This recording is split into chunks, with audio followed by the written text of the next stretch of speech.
Cultivator के एक दूसरी दुनिया में आने वाली मानवा को स्टार्ट करते हैं। इसकी शुरुआत में हम देखते हैं कि एक ड्रैगन जैसा जानवर कहीं से उड़कर जा रहा होता है और जब वो जा रहा होता है तभी आसमान में से कुछ बिजलियां कड़कती है और ऊपर से एक बीम नीचे की तरफ गिरती है और हम देखते हैं कि जहाँ पर वो गिरती है वहाँ पर धमाका होता है और हमें वहाँ पर दो आंखें दिखती है और वो एक आदमी होता है जिसने कि कपड़े नहीं पहन रखे होते और इसके बाल काफ़ी ज़्यादा लंबे होते हैं और यही हमारी कहानी का मेन कैरेक्टर है और ये एक दूसरी दुनिया का कल्टीवेटर है। आगे वो उस दुनिया में आकर इधर उधर देखता है और आसमान की तरफ देखता है और कहता है आखिर मैं कहाँ पर हूँ और आखिर वो सारी आत्माएं और आत्माओं को कंट्रोल करने वाले इंसान और वो मरे हुए लोग वो सब कहाँ गए। और वो याद करने लगता है कि पहले कुछ कल्टीवेटर्स वगैरह मिलकर उस पर कुछ मंत्र वगैरह बोल रहे थे और वो अचानक से गायब होकर कहीं और टेलीपोर्ट हो गया। और आगे वो अपने हाथ वगैरह देखते हुए कहता है कि आखिर उन ब्लड आर्ट करने वाले बास्टार्ड लोगों ने आखिर क्या किया कि मैं यहाँ पर पहुँच गया और मेरे कपड़े कहाँ हैं और मेरी तलवार और छोटी तलवार भी। और वो कहते चलो पहले मुझे यहाँ आसपास में कोई गांव हो तो वहाँ से कुछ कपड़े ले लेने चाहिए। और वहाँ से जो एक जंप मारता है और वो उड़ने लगता है हवा में। और वो कहता है कि पहली बार है जब मैं ये हवा में उड़कर चलने वाली टेक्निक नंगा होकर कर रहा हूँ। और वो हवा में ही कदम रखकर और ज़्यादा ऊपर जाने लगता है और वो जंगल में इधर से उधर जाने लगता है और इसी तरह से शाम हो जाती है। शाम को वो एक पेड़ पर बैठा होता है और वो कहता है कि बहुत ज़्यादा भूख लग रही है और वहाँ पर एक डाली पर उल्टा लटक जाता है। वो कहता है कि मैं पिछले 2 घंटे से दौड़ रहा हूँ लेकिन यहाँ पर आसपास में कोई गांव तक नहीं है और चलो शुरू के लिए मुझे अभी किसी जंगली जानवर का शिकार करके खा लेना चाहिए और प्लस मैं उसकी चमड़ी से अपने शरीर का निचला हिस्सा भी कवर कर सकता हूँ। मेरी वो चीज़ हर जगह पर हिलती डुलती जा रही है। और आगे वहाँ से नीचे उतरता है और नीचे एक मॉन्स्टर होता है और वो एक तरह का ऑर्क होता है। हमारा मेन कैरेक्टर ये सब समझ नहीं पाता। वो कहता है आखिर ये सब क्या चल रहा है। और मैं तुम लोगों को पहले बता दूँ वो दूसरी दुनिया का कल्टीवेटर है और तुम लोगों को तो कल्टीवेशन की मानवस पता ही होगी तो उसमें ऐसे मॉन्स्टर्स नहीं होते ऑर्क वगैरह। वो कहता तो ये कोई मिथिकल क्रिएचर लग रहा है जिसके बारे में मैंने बस कहानियाँ ही सुनी है। और सामने वाला जानवर कहता क्या ये कोई खाना है। वो कहता मुझे भूख लग रही है। आगे वो मेन कैरेक्टर कहता कि जिस तरह से ये सिर्फ बेसिक भाषा बोल रहा है उसको देखते हुए लग रहा है कि इसकी कुछ ज़्यादा उम्र नहीं हुई होगी। और आगे कहता चलो चलेगा और ये एक मिथिकल क्रीचर है तो ये सच में काफ़ी ज़्यादा अच्छा है मेरे लिए। और सामने वाला और कहता आखिर ये बंदा क्या वो खुश हो रहा है। और हम देखते हैं कि हमारा मेन कैरेक्टर अपनी उंगली से एक बीम शूट करता है जो कि उस ऑर्क के छाती के आर पार चली जाती है। और मेन कैरेक्टर खुश हो रहा होता कि वो मर गया होगा लेकिन उस ऑर्क के घाव अपने आप हील हो जाते। और मुझे पता नहीं ये ऑर्क है या फिर एक और कोई दूसरा मॉन्स्टर जो हमें बाद में पता चलेगा। आगे मेन कैरेक्टर देखता है कि उसका घाव ठीक हो गया। वो कहता चलो तो ये है कि मिथिकल क्रिएचर की ताकत और इसकी रीजनरेशन स्पीड काफ़ी ज़्यादा कमाल की है। और वो अपने एक हाथ को ऐसे तलवार की तरह स्विंग करता है और उस राक्षस के 2 हिस्से हो जाते हैं लेकिन वो वापस जुड़ जाता है। वो कहता कि वो इस टेक्निक से भी जिंदा बच गया। ये एक टॉप मार्शल आर्ट टेक्निक है जो कि अनहोली आर्ट्स वाले स्कूल वाले हमेशा इस्तेमाल करते हैं। और आगे कहता चलो ये कुछ ज़्यादा ही परेशानी वाला बात हो रही है और मुझे बस इसको राख बना देना चाहिए अपनी लाइफ एनर्जी का इस्तेमाल करके। और आगे कहता नहीं मैं इसको डिस्ट्रॉय करने की कोशिश नहीं कर रहा हूँ। और इसी के साथ वो वहाँ से गायब होता है और ऑर्क के ऊपर से हमला कर उसकी गर्दन को काट देता है। लेकिन वो ऑर्क अपने दोनों हाथों से उस गर्दन को वापस पकड़ लेता है। मेन कैरेक्टर मन में सोचता है कि ये बहुत ही ज़्यादा बेकार होगा कि अगर मैं इसके अंदर का स्पिरिट जेम ऐसे ही फालतू में डिस्ट्रॉय कर दूंगा। और इसकी कल्टीवेशन की दुनिया में कोई स्पिरिट जेम होगा ये उसके बारे में बात कर रहा है। और आगे वो उस ऑर्क के सिर को एक लात मारकर दूर फेंक देता है और हम देखते हैं कि वो ऑर्क वहीं पर गिरकर मर जाता है। मेन कैरेक्टर नीचे गिरता है और कहता है कि इसका खून हरे कलर का है। क्या ऐसा इसलिए क्योंकि ये एक मिथिकल क्रीचर है। और आगे हम देखते हैं कि रात को वो आग के ऊपर उस ऑर्क का हाथ सेक रहा होता है और कहता है अरे यार उसके अंदर कोई स्पिरिट जेम नहीं था, शायद ऐसा इसलिए क्योंकि ये बहुत ज़्यादा छोटा था। और आगे कहता है कि चलो मैंने सुना है कि एक मिथिकल क्रिएचर का मांस तुम्हारी सेहत के लिए बहुत ज़्यादा अच्छा होता है। और आगे वो खाते हुए कहता है नहीं इसका स्वाद इतना भी कुछ खास नहीं है और इसकी गंध भी बहुत ज़्यादा बेकार आती है। और वो उसे पूरा खा जाता है और कहता है यहाँ पर कितनी ज़्यादा बेकार बात है कि यहाँ पर आसपास में कोई भी लोग नहीं है। लगता है कि मैं किसी तरह के बीच में पहाड़ में ही हूँ और चलो आज रात के लिए यहीं पर आराम करते हैं और कल सुबह हम वापस कहीं और जाएंगे। और कहता है कि यहाँ का सीन बहुत ज़्यादा अच्छा है, हवा बहुत ही ज़्यादा क्लियर है और ठंडी हवा चल रही है और सारे तारे भी आराम से दिख रहे। और वो कहता है कि दोनों चांद कितने ज़्यादा ब्राइट है। और वो कहता है 1 मिनट क्या। और ऊपर देखते हो कहता है 1 मिनट यहाँ पर 2 चांद है। महल का सीन देखते हैं जहाँ पर कि राजा बैठा बैठा खाना खा रहा होता है और उसके सामने एक आदमी होता है। वो आदमी कहता है कि यो मेजेस्टी। और वो राजा कहता है क्या हुआ लॉर्ड टॉयजर, आखिर आप क्या कहना चाहते हो। तो सामने खड़ा वो काले कपड़ों वाला आदमी कहता है कि प्लीज़ राजा मैं आपसे भीख मांगता हूँ कि आप कुछ अच्छा खाना खाइए। ऐसा खाना सामान्य लोग खाते नहीं, वो लोग भी इससे ज़्यादा अच्छा खाना खाते। तो वो राजा पानी पीते हुए कहता है कि लॉर्ड टॉयजर हमारा एक समय का बहुत ही ज़्यादा महान एम्पायर जिसका नाम कैराटूस है वो अपनी 80% ज़मीन खो चुका है और अब उसकी हालत इतनी ज़्यादा ख़राब हो चुकी है और हम अपने लोगों से बहुत ज़्यादा भारी मात्रा में टैक्स ले रहे ताकि हम दूसरे लोगों से बदला ले सके वापस। लेकिन फिर भी क्या तुम्हारा ये कहना सही है कि मैं यहाँ पर बैठकर अच्छा खाना खाऊं? और आगे उसके सामने खड़ा हुआ आदमी कहता है कि नहीं, लेकिन अच्छा खाना ले, लेकिन मैं ये कहना चाहता हूँ कि आप अभी जो खा रहे हो उससे थोड़ा ठीक खाओ। और राजा कहते हैं नहीं, मैं ये खाकर काफ़ी ज़्यादा संतुष्ट हूँ और इसके बारे में आप और ज़्यादा बात करना बंद करते। और सामने वाला वो आदमी कहता है यो मेजेस्टी। और राजा कहता है कि मैंने तुम्हें यहाँ पर सिर्फ बातें करने के लिए नहीं बुलाया, मैंने सुना कि तुम्हारे पास रिपोर्ट करने के लिए कुछ है। वो आदमी कहता है कि हाँ, और कॉरिंट हमारे यहाँ पर एक एम्बेसडर को भेज रहा है। तो राजा कहता है एम्बेसडर? वो आदमी कहता है कि हाँ, मेरा मानना है कि ये हमारे मिलिट्री की ताकत को इस्तेमाल करके बॉर्डर के आसपास के राक्षसों को मारने के बारे में है और उसी समय वो अपनी किसी तरह की मिलिट्री की ताकत का इस्तेमाल नहीं करेंगे। और राजा कहता है कि हाँ, और आखिर तुम इस सिचुएशन को किस तरह से देखते हो, इससे हमारा भी फ़ायदा हो सकता है। वो कहता है ऐसा कैसे? आगे और राजा कहता है कि अगर हम मॉन्स्टर्स को मारेंगे तो उससे हमारे मिलिट्री की ताकत काफ़ी ज़्यादा बढ़ेगी और दूसरे सभी देशों से भी हमारी ताकत बहुत ज़्यादा बढ़ सकती है। और मिलिट्री की ताकत हमारे पहले के जो राजा यहाँ पर छुपा कर गए हैं, हमें वो ढूंढना होगा, भले उसके बदले में हमें आत्महत्या करनी पड़े। और सामने वाला आदमी कहता है यो मेजेस्टी, आपके शब्द कुछ ज़्यादा ही क्रूर है। वो आदमी कहता है क्या मेरे शब्द क्रूर है? और अगर मैं ईमानदारी से कहूँ, मैं इस मामले के बारे में बदला लेना चाहता हूँ। और जब मुझे वहाँ पर उस महान जादूगर एनपिरोस का डंजन मिला तो मैं खुद वहाँ पर अंदर गया और मेरी जितनी भी बेइज्जती हुई वो बिना किसी कंप्लेन के मैंने सुनी। आगे वो कहता लॉर्ड टोजिर, हमें अभी वही करना होगा जो हमें कहा जाएगा जब तक कि हमें कोई मौका ना मिल जाए। और तुम लोगों को अभी कुछ समझ नहीं आ रहा होगा, लेकिन ये धीरे धीरे आगे चलते मैं सब कुछ समझा दूंगा, तो अभी के लिए ज़्यादा मत सोचो। और हम वापस हमारे मेन कैरेक्टर को देखते जो कि वहाँ पर जंगल के बीच में होता है और उसके सामने एक घर होता है। वो कहता है ये घर कुछ ज़्यादा ही अजीब दिखने वाला है। और घर के बाहर एक कुत्ता होता है जो कि उसे देखकर उसके पास में आ जाता है और अंदर से कोई लड़की वो भी उसको देखते हुए बाहर आती है। हम देखते कि मेन कैरेक्टर वहाँ पर कुत्ते को खिला रहा होता है और वो लड़की कहती है आखिर तुम कौन हो अंकल? और मेन कैरेक्टर वो देखते हुए कहता है कि ये इसकी सफ़ेद चमड़ी। और आगे वो लड़की वहाँ पर आती है और उसके पास में आते हुए कहती है ओह, क्या तुमने किसी राक्षस को देखा और आखिर तुम्हारे कपड़ों को क्या हुआ? मेन कैरेक्टर मन में सोचता है कि मैं कुछ समझ नहीं पा रहा हूँ कि आखिर वो क्या बोलना चाहती है और ये बहुत ज़्यादा बड़ी मुसीबत होने वाली है। मेन कैरेक्टर दूसरी दुनिया से आया तो उसको इस दुनिया की भाषा नहीं आती है। आगे हम देखते हैं कि उस लड़की की मम्मी आती है और कहती है कि टारिया, क्या यहाँ पर बाहर कोई है? और वो लड़की कहती है कि मम्मी। और आगे वो औरत कहती है कि टारिया जल्दी से यहाँ पर आओ। और आगे हम देखते हैं कि मेन कैरेक्टर कहता है एक्सक्यूज़ मी, और वो कहता है अरे नहीं, वो भी मेरी बात नहीं समझने वाले कि आखिर मैं क्या कहना चाहता हूँ। और आगे वो औरत कहती है कि आखिर तुम क्या चाहते हो? हमारे पास कुछ भी ज़्यादा कीमती चीज़ नहीं है और मेरे पति और मेरा बेटा अभी थोड़े समय में वापस आने ही वाले हैं। हीरो कहता है कि ये ज़रूर मेरी दुनिया के बॉर्डर के एरिया के आसपास रहने वाले लोग नहीं लग रहे और इस जगह के 2 चांद है, तो मैं पूरी तरह से किसी अलग ही जगह पर हूँ। और आगे वो लड़की कहती मम्मी वो कोई बुरे अंकल नहीं लग रहे हैं। और आगे मेन कैरेक्टर कहता है सबसे पहले मुझे, और आगे उस औरत की तरफ इशारा करता है और पहले उसके कपड़ों की तरफ इशारा करता है और फिर खुद के कपड़ों की तरफ। तो वो औरत कुछ देखकर समझ नहीं पाती है। हीरो मन में सोचता है कि क्या वो लोग समझ गए मैं क्या कहना चाहता था। वो औरत कहती है उसने अपना असली कलर दिखाई गया, ये गंदा आदमी, टारिया जाओ जल्दी से अपने पिताजी को बुला कर लाओ। वो लड़की कहती मम्मी मुझे लगता है वो अंकल कुछ कपड़ों के लिए मांग रहे, और वो सभी लोग एक बार के लिए चुप हो जाते हैं। आगे हमारा मेन कैरेक्टर कपड़े पहनता और कहता है कि ये काफ़ी ज़्यादा अजीब दिखने वाले कपड़े हैं और चलो इससे कुछ ज़्यादा फ़र्क नहीं पड़ना चाहिए। और सामने वो औरत कहती है कि ये तुम पर काफ़ी ज़्यादा जच रहे। और आगे वो आदमी कहता है थैंक यू मैम। और वो औरत कुछ समझ नहीं पाती है। आगे वो आदमी वहाँ से दूर जाते हुए कहीं जा रहा होता है और वो लड़की और वो उसकी मम्मी देख रही होती है और मेन कैरेक्टर एक कुल्हाड़ी को उठाता है। वो औरत कहती है कि टारिया जल्दी जाओ और अपने पिताजी को बुला कर लाओ।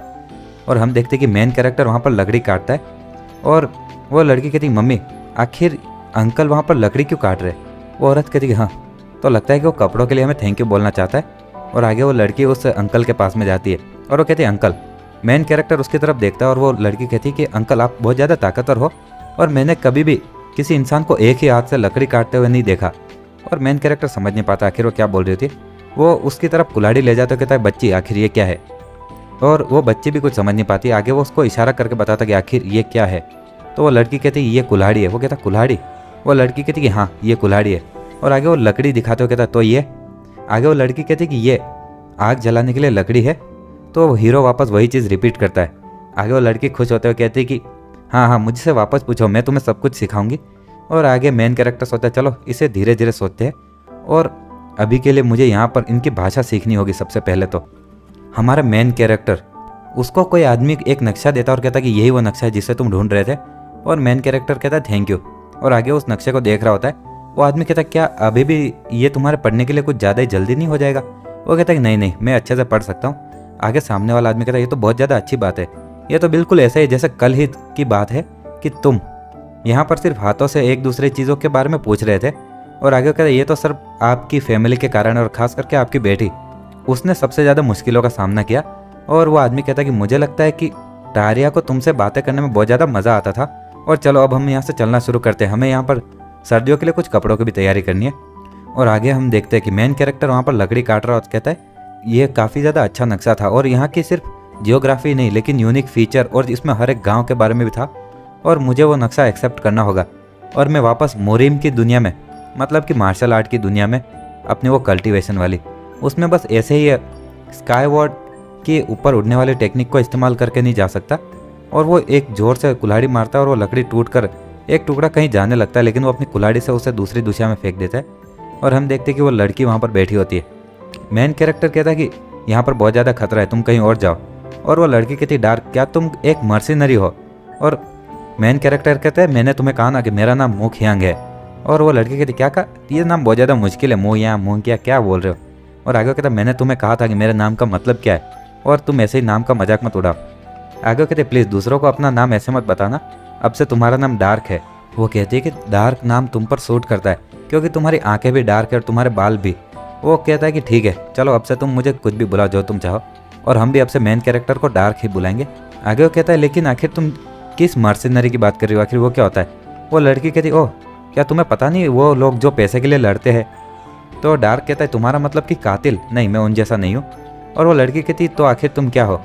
डार्क कहता है तो मैं एक अनहोली आर्ट्स के स्कूल का मास्टर हूँ, और अभी के लिए मैं वापस जाने का रास्ता ढूंढ रहा हूँ। वो लड़की कहती आखिर वो क्या होता है? डार्क कहता है कि वो सब छोड़ो और उसके बारे में ज़्यादा मत सोचो। आगे वो लड़की कहती तो क्यों ना तुम जाकर मर्सिनरी गिल्ड में एक काम ढूंढो। डार्क कहता है मर्सिनरी गिल्ड? वो कहती कि हाँ वहाँ पर सभी मर्सिनरीज इकट्ठा होते और वो वहाँ पर जानकारी बेचते और कुछ दलालों से काम ढूंढते, और हर एक बड़े गांव में एक मर्सिनरी गिल्ड होती है। डार्क कहता है कि ये किसी बॉडीगार्ड के जैसा और जानकारी ढूंढना, और मुझे अपनी मुरीम की दुनिया में वापस जाने के लिए जानकारी की ज़रूरत है। और आगे कहता है आखिर तुम्हें ये सब कैसे पता है? वो लड़की कहती कि मेरा बड़ा भाई ऐसे ही मर्सिनरी बनने के लिए भाग गया था और पिताजी ने उसको पकड़कर वापस वो घसीटते हुए लेकर आए। डार्क कहता है कि हाँ मैं सोच सकता हूँ आखिर वो कैसा रहा होगा। और आगे हम वापस उसी राजमहल का सीन जहाँ पर कि वो राजा खड़ा होता है और कोई आदमी आता है। राजा कहता है कि वेलकम कैप्टन रोंगार्ट। और हम देखते हैं कि सामने एक आदमी आता है और वो कहता है कि प्लीज़ योर मेजेस्टी अब आप ज़्यादा चिंता मत कीजिए। राजा कहता है आखिर मैं चिंता कैसे ना करूं, हमें हमारे पहले से 200 से भी ज़्यादा नौकरानियाँ वहाँ पर उस कोरेट की डिमांड पर वहाँ पर भेजनी पड़ रही और मेरे लोग, और वो बहुत ज़्यादा गुस्सा हो रहा होता है। आगे वो आदमी कहता है कि हम अपनी बस पूरी कोशिश ही कर सकते हैं हमारी मिलिट्री को बढ़ाने की और उस कोरेट के बराबर करने की। अगर आप ज़्यादा चिंता करोगे इन छोटी चीज़ों के बारे में तो आपका स्ट्रेस और बढ़ जाएगा। आगे वो राजा कहता है छोटी चीज़ है नहीं चलेगा, और क्या वो नौकरानियाँ तैयार है? वो नाइट कहता है कि हाँ योर मेजेस्टी, और हम उन्हें 1 हफ्ते के बाद यहाँ से कोरिंथ तक भेज देंगे। राजा कहता है कि उन्हें अच्छे से गार्ड करना और उन कोरिंथ के लोगों को किसी भी तरह की ट्रिक्स मत खेलने देना उनके साथ, और हम वो 10 साल पहले का हमारे साथ हुआ धोखा नहीं भूल सकते। उन लोगों ने नौकरानियों को किडनैप कर लिया था और बाद में और मांगी थी। आगे वो सामने खड़ा सिपाही कहता है कि मैं अपने साथ में 100 से भी ज़्यादा लोगों को लेकर जाऊँगा और उन्हें सुरक्षित वहाँ पर लेकर जाऊँगा, और इसके बारे में चिंता मत कीजिए योर मेजेस्टी। और तभी वहाँ पर एक कुछ धमाके की आवाज़ आती है और वो राजा कहता है क्या ये लॉर्ड टोजिर थे? वो कहते कि हाँ लगता है कि क्या वो इस बार सक्सेसफुल हुए होंगे। तो हम देखते कि वही आदमी आता है जिसने कि काले कपड़े पहने थे। वो कहता कि नहीं मैं इस बार भी फेल हुआ। और राजा कहता कि ये 5वीं बार है ऑलरेडी, और क्या वो एनफिरोस के जनरल से तुम्हारी कुछ मदद नहीं हुई? वो कहता कि उस जनरल में पुराने किसी भी समय का रिकॉर्ड नहीं, उसमें बस अभी अभी नई नई रिसर्च है और हमें बस थियरी के बारे में ही सब कुछ पता चल रहा है एक्सपेरिमेंट का। और लेकिन कुछ भी हो जनरल में ऑलरेडी ये लिखा है कि उसमें 90% थियरी कंप्लीट हो चुकी है, और उस महान जादूगर ने इस तरह से कुछ भी फालतू चीज़ नहीं कही होगी, और इसलिए मैं अपनी पूरी कोशिश कर रहा हूँ बच्चा कुचा 10% भी पूरा करने की, और लेकिन ये कंप्लीट करने में मुझे थोड़ा और समय लगेगा महाराज। और राजा कहता है ठीक है मैं इंतज़ार करूँगा, और अगर इससे मेरे लोग भविष्य में अच्छे से जी सकते तो हाँ मैं इंतज़ार करने को तैयार हूँ। और आगे हम वापस डार्क के वहाँ का सीन देखते हैं जहाँ पर कि वो उस परिवार का जो मेन उनका पिता होता है वो कहता है कि हम पिछले 2 सालों में बहुत ज़्यादा करीबी बन चुके हैं और तुम्हें जाते हुए देखना में बुरा लग रहा है। और आगे डार्क कहता है कि पिछले 2 सालों तक आपके घर पर बोझ बनकर रहने के लिए माफ़ी चाहूँगा। वो आदमी कहता है कि आखिर तुम हमारे लिए बोझ नहीं थे और तुमने कहा कि तुम हमें अनकंफर्टेबल नहीं बनाना चाहते हो, इसलिए तुम आधे समय तो घर से बाहर ही रहते थे। डार्क कहता है कि नहीं, ये ऐसा इसलिए क्योंकि आपने मुझे अपने साथ हर बार गांव में आने दिया और इसीलिए मैं इस दुनिया का कल्चर वगैरह सब कुछ सीख पाया और ये मेरे काफ़ी ज़्यादा काम आएगा। और आगे वहाँ पर खड़ा वो लड़का कहता कि पिताजी क्या मैं भी इसके साथ में जा सकता हूँ? तो वो आदमी कहता कि बेटे, लगता है कि तुम्हारे पिताजी ने जो तुम्हें सिखाया वो तुम अभी तक समझे नहीं हो, और उसके सिर पर मारने लगते हैं। वो बच्चा कहता है मैं तो बस आपको बता रहा हूँ, हम जैसे किसानों को मर्सिनरी से बनना चाहिए। और आगे डार्क जब वहाँ से उस कुत्ते को खिलाकर जा रहा होता है, वो लड़की आती है और उसको पकड़ते हुए कहती है कि तुम बहुत ज़्यादा पछताओगे, अगर तुम कुछ और साल रुक जाते तो तुम्हारे पास एक बहुत ज़्यादा खूबसूरत बीवी होती। और डार्क चौंक जाता है, वो कहता है कि हाँ, लेकिन हमारे बीच की उम्र का गैप कुछ ज़्यादा ही बड़ा है और मैं नहीं चाहता कि तुम्हारे पिताजी मुझे पीट कर मुझे मार डाले। और आगे कहता भले कुछ भी हो जाए, हम एक दूसरे को भविष्य में देखेंगे वापस, और मैं तुम्हें कभी नहीं भूलूंगा, और तुम ही तो हो जिसने कि मेरा नाम रखा है। और आगे जब वो वहाँ से जा रहा होता है, उस लड़का वो कहता है कि डार्क मुझे भी अपने साथ में लेकर चलो। डार्क कहता है कि नहीं, तुम अपने पिताजी से मार खाने के बाद ये उनसे बात कर लेना। और इसी के साथ डार्क वहाँ से निकल पड़ता है।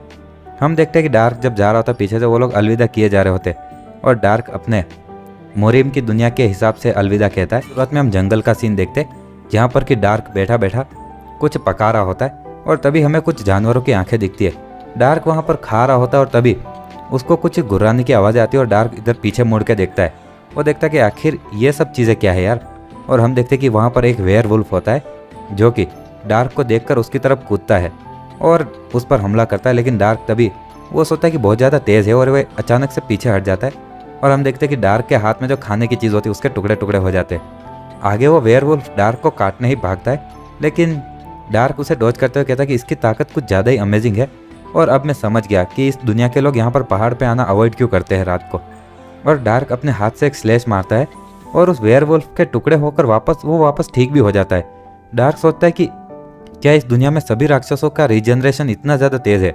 आगे वो कहता है तो आखिर ये कैसा रहेगा, और अपने हाथ से एक पंजा बनाकर उस वुल्फ को मारता है और वो वुल्फ को पंजा लग के वो थोड़ा दूर जाके गिरता है और उसके पीछे की जितनी भी जगह होती है वो भी तबाह हो जाती है और सारे भेड़िए वो देखते रह जाते हैं। आगे हम देखते हैं कि वो वुल्फ गुर्राता है और डार्क मन में सोचता है कि तो इसके अंदर अभी भी इतनी ज़ोर से चिल्लाने की ताकत है और हमारे दुनिया के स्कूल ऑफ ब्लड आर्ट्स वो लोग सच में तुम्हें पाकर बहुत ज़्यादा खुश होते और वो तुमसे एक बहुत ज़्यादा अच्छा एक कठपुतली बनाते। और हम देखते कि वो वेयरवुल्फ वहाँ से भाग जाता और सभी भेड़िए भी वहाँ से भाग जाते। और डार्क कहता कि ओए अगर तुम इसी तरह से भागने वाले थे तो तुमने हमला ही क्यों किया, तुम्हारी वजह से मैंने अपना खाना भी गिरा दिया।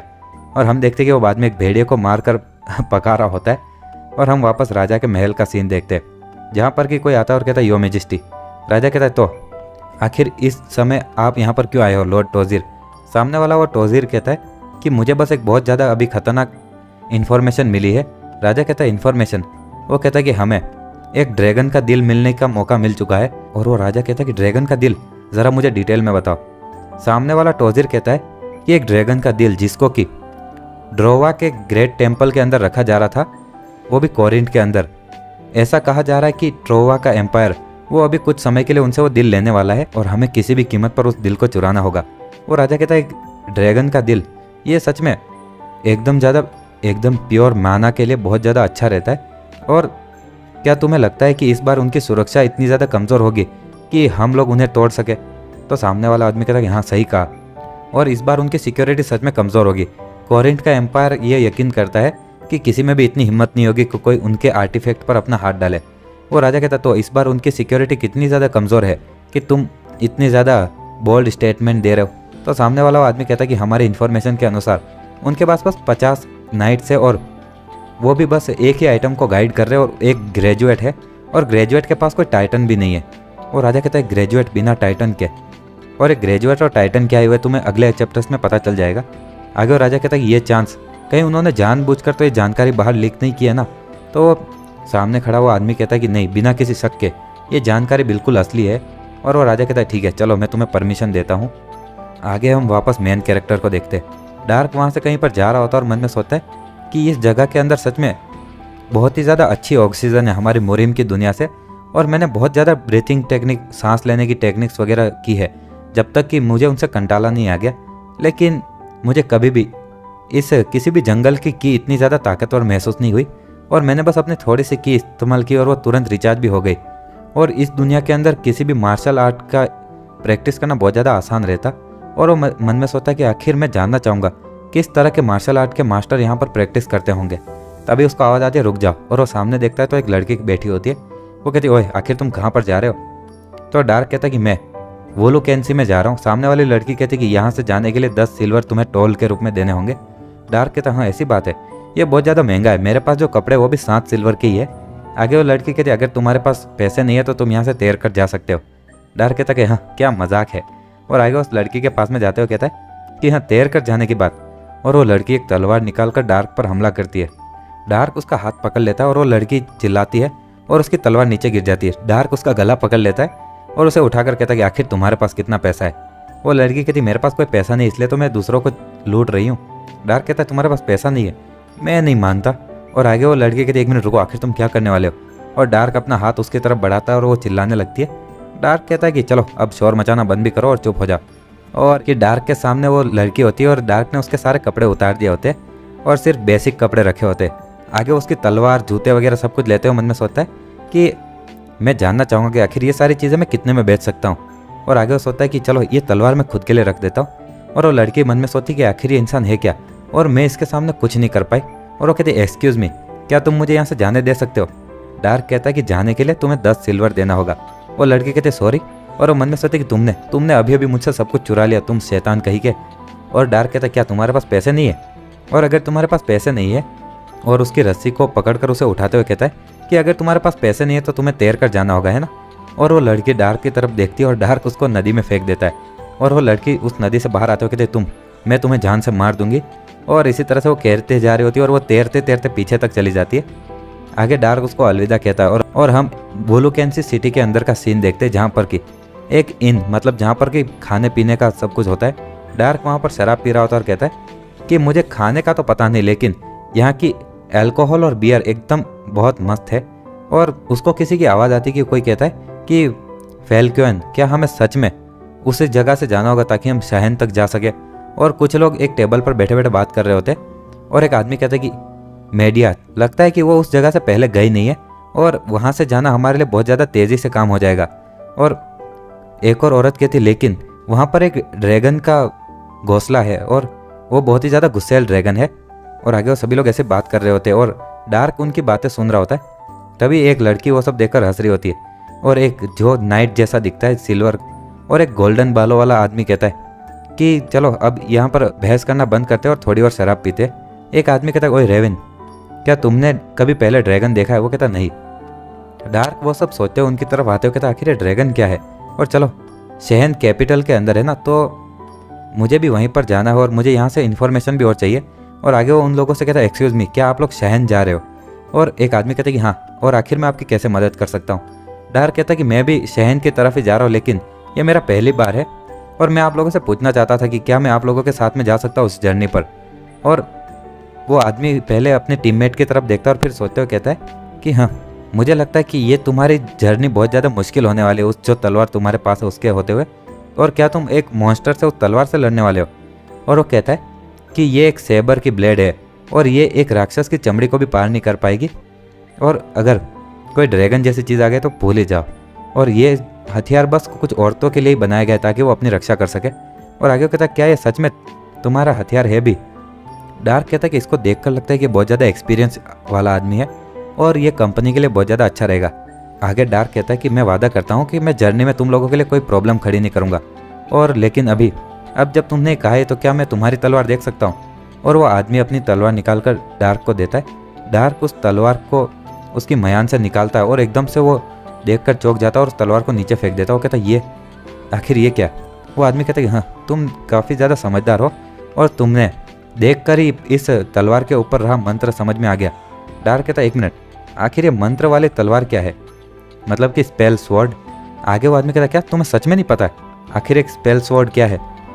डार्क कहता है कि नहीं, मैं अभी तक बाहर किसी गांव में रहा हूँ, तो क्या आप मुझे ठीक से समझा सकते हो? वो आदमी कहता है कि आसान शब्दों में कहूँ तो ये एक ऐसी तलवार है जो जादू का इस्तेमाल कर सकती है। और वो कहता है कि इसके अंदर अलग अलग मंत्र को तुम लगा सकते हो और नॉर्मली इससे बहुत ज़्यादा माना जाता है, लेकिन ये इस तलवार के ऊपर रहना, एक जादू तुम्हारी तलवार पर रहना बहुत ज़्यादा फायदेमंद रहता है। डार्क मन में सोचता है जादू, मैंने जो सुना है यहाँ पर टारिया से, तो इसका मतलब कि जब टारिया मुझे ये जादू के बारे में बता रही थी तो मुझे ये उन ब्लड आर्ट्स वालों का कुछ मौत का रिचुअल लग रहा था। वो कहता है तो आखिर ये माना क्या है? वो लोग कहते क्या तुम्हें सच में माना का भी नहीं पता है? और क्या तुम्हें इस दुनिया के फाउंडेशन का भी नहीं पता है इसका मतलब क्या? डार्क कहता लगता है कि ये यहाँ की कॉमन नॉलेज है। और दूसरा आदमी कहता है शांत हो जाओ, शांत हो जाओ। आगे डार्क मन में सोचता है कि मैं एक बेवकूफ़ लगूंगा लेकिन इसके बारे में कुछ नहीं हो सकता। वो कहता है कि मैं यहाँ से गाँव में रह रहा था अब तक, तो क्या तुम मुझे बता सकते हो? वो आदमी कहता है कि आखिर तुम कौन से गाँव में रह रहे थे? वो कहता है कि मैं ट्रेबार्क माउंटेन के वहाँ पर रहता था। वो आदमी कहता है ओह, वो ऐसी जगह पर रहता था, तो कोई शक नहीं कि इसे इसके बारे में पता नहीं है। और वो कहता है गैस्टन तुम उसे समझाओ। हम देखते हैं कि वो गैस्टन नाम का आदमी उसे बताता है कि माना इस दुनिया की एनर्जी का एकमात्र सोर्स है जिससे कि ये दुनिया चलती है, और हर जिंदा चीज़ के अंदर एक माना होता ही है, थोड़ा या फिर ज़्यादा। और वॉरियर्स वगैरह अपने शरीर में हो सके उतना माना रखते हैं, और जादूगर वगैरह अपनी बॉडी को एक मीडियम की तरह इस्तेमाल कर सकते हैं, आसपास से माना इकट्ठा करके एक मंत्र पढ़कर धमाका वगैरह करना। लेकिन नॉर्मल इंसान को भी जिंदा रहने के लिए माना की ज़रूरत पड़ती है, और अगर तुम ऐसे ही सारा माना अगर इस्तेमाल कर दो तो नॉर्मल इंसान मर सकते हैं। और ये स्पेल स्वॉर्ड, ये मतलब जादू वाली तलवार, इससे हम जादू का इस्तेमाल कर सकते हैं, लेकिन इसको नॉर्मल इंसान इस्तेमाल करेंगे तो उनका बहुत ज़्यादा माना ख़त्म हो जाएगा और ये बहुत ज़्यादा बड़ी प्रॉब्लम हो सकती है।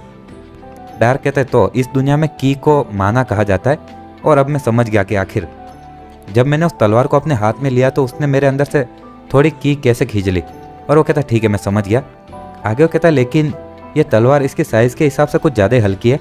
और सामने बैठा आदमी कहता है कि हाँ, इसके अंदर एक ऑटोमेटिक स्पेल है जिससे कि ये इस्तेमाल करने वाले की ताकत के हिसाब से एडजस्ट हो जाती है। और आगे वो कहता है कि ये काफ़ी ज़्यादा अच्छी चीज़ है, लेकिन सबसे ज़्यादा इंपॉर्टेंट चीज़ तो मैनुअल स्पेल्स है, और इसे पकड़ो और इसे पकड़ कर कहो फायर ब्लेड। हम देखते हैं कि डार्क उस तलवार को उठाता है और कहता है फायर ब्लेड, और उस तलवार के आसपास में बहुत ज़्यादा एक लाल कलर की एनर्जी आ जाती है। वो कहता है कि वाह अमेजिंग, इससे इतनी कम की मेरे अंदर से गई और इतने अच्छे खतरनाक इफेक्ट्स आ गए, इसमें सोलर आर्ट को मास्टर हो गया ये तो आराम से। और वो कहता है कि क्या इसके अंदर और भी कोई स्पेल्स है जो हम इस्तेमाल कर सकते हैं? वो आदमी कहता है कि हाँ, अगर तुम फोर्स शील्ड कहोगे तो तुम तीर वगैरह को रोक सकते हो, और ये कोई ज़्यादा महंगी तलवार तो नहीं है लेकिन बहुत ज़्यादा काम की है। और तभी एक तीर डार्क की तरफ आ रहा होता है, और डार्क कहता है कि फोर्स शील्ड, और तभी एक शील्ड बनती है और वो तीर टूट जाता है, और वो सभी लोग वो देखते हैं। तीर चला होता है, वो कुछ सोच नहीं पा रहा होता है। और डार्क कहता है कि ये काफ़ी ज़्यादा अच्छा है, और क्या इसके पास कोई हमला करने वाला मैजिक भी है इस तलवार के अंदर? तो दूसरा आदमी कहता है कि हाँ, तुम्हारी तलवार को टारगेट की तरफ पॉइंट करो और कहो कि फायर बॉल। और डार्क अपनी तलवार को एक तरफ पॉइंट करता है और कहता है कि फायर बॉल, और एक बहुत खतरनाक सा फायर बॉल वहाँ से उड़ता हुआ जाता है, और सभी लोग देखकर चौंक जाते हैं। और वो फायर बॉल उड़ता हुआ उस बंदे की तरफ जाता है जिसने कि तीर चलाया होता है, और हम देखते हैं कि वहाँ से एक इंसान एकदम से नीचे कूद कर जाने लगता है, और उसके पैर पर चोट भी लग गई होती है नीचे गिरने के कारण। डार्क मन में सोचता है कि वाह ये काफ़ी ज़्यादा अच्छा है, और ये एक ऐसी तलवार जो कि मेरी उस मुरीम की दुनिया, मतलब कि वो मार्शल आर्ट वाली दुनिया, उस दुनिया में एक भगवान की दी हुई तलवार के गिफ्ट के रूप में गिनी जाती। यहाँ पर एक बहुत ही ज़्यादा आम हथियार है यार। और वो लोग कहते हैं कि वो लोग भाग रहे, और हम देखते हैं दूसरे लोग कहते हैं 1 मिनट, वो यहाँ से भागने की कोशिश कर रहा है। और हम देखते हैं कि वहाँ पर जो एक आदमी होता है वो कहता है कि फैल्कॉन, और मुझे पता नहीं कि आखिर, क्योंकि मैं वॉरियर नहीं हूँ, लेकिन इस तरह से तलवार में ऐसी बड़ी सी फायरबॉल निकालने के लिए कितना माना इस्तेमाल करना पड़ता है। तो फैल्कॉन कहता है कि मैंने कभी भी इस तरह की इतनी बड़ी फायरबॉल को शूट ही नहीं किया आज तक। और तभी एक लड़की उसकी तरफ आती है, डार्क की तरफ, और कहती कि इंटरेस्टिंग, और मेरा नाम मिनेरा रोयंस है, और मैं इस भगवान की एक नौकर हूँ। और डार्क कहता है कि मैं डार्क हूँ। मिनेरिया कहती है कि ग्रेट डार्क, और वो तीर का निशाना तुम ही थे नहीं? डार्क कहता है कि वेल मुझे पता नहीं, क्योंकि जैसा मैंने कहा मैं इतने समय तक एक बहुत ही ज़्यादा दूर जंगली इलाके में रहा था, तो मुझे पता नहीं कि मैंने ऐसा किसी को गुस्सा दिलाया हो जिससे कि ये हुआ हो। वो याद कर रहा था कि उसने उस लड़की के वो पानी में फेंक दिया था उसको। और वो आगे वो मिनेरिया कहती है कि तो अगर क्या इसका मतलब वो तीर माइकल की तरफ था? तो वो पीले बाल वाला माइकल कहता है आखिर तुम्हें ऐसा क्यों लगता है? वो और तो मिनेरिया कहती है कि अगर हम डार्क को इग्नोर करें तो वो तीर सीधा तुम्हारी तरफ आ रहा था, तो इसका मतलब टारगेट तुम ही होंगे ना? नहीं? तो माइकल कहता है कि नहीं, ऐसे तो मेरे दिमाग में बहुत सारे नाम आ रहे जो कि मुझे मारना चाहेंगे। तो दूसरा एक आदमी कहता है तो अगर ऐसी बात है तो जो आदमी तुम्हें तीर चला रहा था उसके पैर पर लगी, तो वो ज़्यादा दूर नहीं गया होगा। और दूसरा आदमी कहता है कि हमें उसको ऐसे ही अकेला नहीं छोड़ना चाहिए, लेकिन अगर थीव गिल्ड, मतलब कि चोरों की गिल्ड से होगा तो ये बहुत ज़्यादा बड़ी प्रॉब्लम हो सकती है। आगे हम देखते हैं कि वहाँ पर जो एक लड़की होती है वो कहती है कि बॉस आपके ऑर्डर्स। तो उनका जो बॉस होता है वो कहता है कि रेविन वो सही बोल रहा है, और चलो अभी के लिए तो हमें यहाँ से चलना चाहिए। तो वो लड़की कहती हाँ अगर रेविन सही बोल रहा है तो आखिर हमें उसका पीछा क्यों करना चाहिए। तो वो माइकल कहता है कि हम लोग पीछा नहीं कर रहे, हमें यहाँ से जल्दी से जाना चाहिए शाहन से, और तुम्हें अभी भी इस सब चीज़ों के बारे में एक्सपीरियंस बहुत कम है ना। तो लड़की कहती है एक मिनट, और मेरे और तुम्हारे बीच में कुछ ज़्यादा फर्क नहीं है। माइकल कहता है कि अगर वो बंदा थीव्स गिल्ड मतलब कि चोरों की गिल्ड से होता तो ये जिस जगह पर हम रुक रहे वो और भी ज़्यादा खतरनाक है, और हम लोग सो रहे होंगे तब भी हम पर हमला हो सकता है, और ये ज़्यादा सुरक्षित रहेगा कि हम बाहर जाकर जंगल के अंदर कैंपिंग करें जब कोई एक जना हमारी रखवाली कर रहा हो। और वो उनका जो लीडर होता है वो कहता है कि हाँ, और सभी लोग अभी जाने के लिए तैयार हो जाओ, और हाँ ये पक्का कर लो कि तुम्हारे पास सबके पास हथियार हो। आगे हम देखते कि वो सभी लोग घोड़े पर बैठकर कहीं जा रहे होते, और वो बर्फ़ वाली जगह लग रही होती है या फिर कोहरे वाली, पता नहीं चल रहा ठीक से। तो वो सभी लोग एक दूसरे से बातें किए जा रहे होते और आगे चलते जा रहे होते। और डार्क कहता है कि गैस्टन, तुमने मुझसे कहा था कि तुम्हें ये पता नहीं है कि आखिर एक तलवार को कैसे इस्तेमाल करते, क्योंकि तुम एक जादूगर हो, विजार्ड, तो आखिर तुम्हारे पास भी ये इतने सारे हथियार क्यों है। तो वो कहता है कि वेल ऐसा इसलिए ताकि मैं ये फैक्ट छुपा सकूं कि मैं एक जादूगर हूं, और किसी भी लड़ाई में जादूगर सबसे पहले टारगेट बनते हैं। डार्क कहता है कि ओह ऐसी बात है। आगे उनका लीडर कहता है ओए डार्क, तुमने कहा कि तुम 25 साल के हो, तो तुम तो है ना जितना मैंने सोचा था उससे ज़्यादा छोटे हो यार, और तुम कुछ जिमी और रेविन के ही उम्र के आसपास के लग रहे हो। डार्क कहता है कि हाँ ये बात मैं काफ़ी ज़्यादा सुनता हूँ। और आगे वो मन में सोचता है कि अगर मैं तुम्हें ये बोलूँ कि मैं 70 साल से भी ज़्यादा कहूँ तो क्या तुम मुझे एक एडल्ट की तरह बोलोगे क्या, और मुझे तुम लोग एक पागल बास्टार्ड की तरह ट्रीट करोगे। हाँ, और वो कैप्टन जाते हुए कहता है कि लगता है कि ये मॉन्स्टर हंटिंग इस माउंटेन में काफ़ी ज़्यादा प्रॉफिटेबल था नहीं, और ये पहली बार जब मैंने देखा है कि एक नया नया इंसान वो एक घोड़ा खरीद रहा है सीधा सीधा, और उसके पास भी इतना पैसा आ गया। और जब वो सामने देखता है तो बहुत सारे नाइट्स जा रहे होते और वो पूरी तरह से मतलब आर्मर वगैरह में होते, और वो कहता है कि ठीक है चलो इनको इग्नोर करो। और डार्क उनकी तरफ देखते हुए कहता है कि एक मिनट, उसका आउटफिट काफ़ी ज़्यादा खतरनाक लग रहा है। और एक आदमी कहता है कि ये बैरन एंड्रे है, और उसका बेटा वो दोनों ग्रेजुएट्स है। तो डार्क कहता है एक मिनट, और आखिर ग्रेजुएट्स क्या है। तो माइकल कहता है कि एक मिनट, ग्रेजुएट मतलब कि वो इंसान जिसने कि मैना का फ्लो को अच्छे से कंट्रोल और मास्टर कर लिया हो, और यहाँ तक कि कॉरिन जो कि सबसे ज़्यादा ताकतवर एम्पायर है उसमें भी 1000 से कम ग्रेजुएट है, और हमारा ये छोटा देश जैसे कि ट्रोविया उसके अंदर कुछ 34 ही है। और डार्क कहता है एक मिनट, और ग्रेजुएट क्या इतना महान है क्या। तो माइकल कहता है कि हाँ, और अभी ये जो 50 नाइट जा रहे उनमें बैरन एंड्रे वो सिर्फ अकेला ग्रेजुएट है, और वो एक ग्रेजुएट अकेला इन बाकी 49 नाइट्स को एक इंस्टेंट मतलब एक पल में मार सकता है, समझ गए। और उनका कैप्टन कहता है कि ठीक है चलो हम लोग यहाँ से चलते हैं। और डार्क मन में सोचता है कि मैं कुछ भी नहीं समझा यार, और वो पीछे देखकर उस ग्रेजुएट को देख रहा होता है और मन में सोचता है कि वो 3rd रेट वॉरियर, वो मेरे सुबह के मॉर्निंग के वार्म अप के भी काम ना आए, तो आखिर ये इसके बारे में इतना भी क्या महान है। और आगे हम रात का सीन देखते हैं जहाँ पर कि आग पर खाना जल रहा होता है और सभी लोग बैठकर खाना खा रहे होते हैं, और 2 लोग वहाँ पर माइकल और उनका कैप्टन वहाँ पर दूर खड़े होते हैं। और माइकल कहता है कि अगर वो बंदा सच में चोरों की गिल्ड से है तो इसका मतलब कि वो लोग हमें यहाँ पर अम्बुश करेंगे नहीं।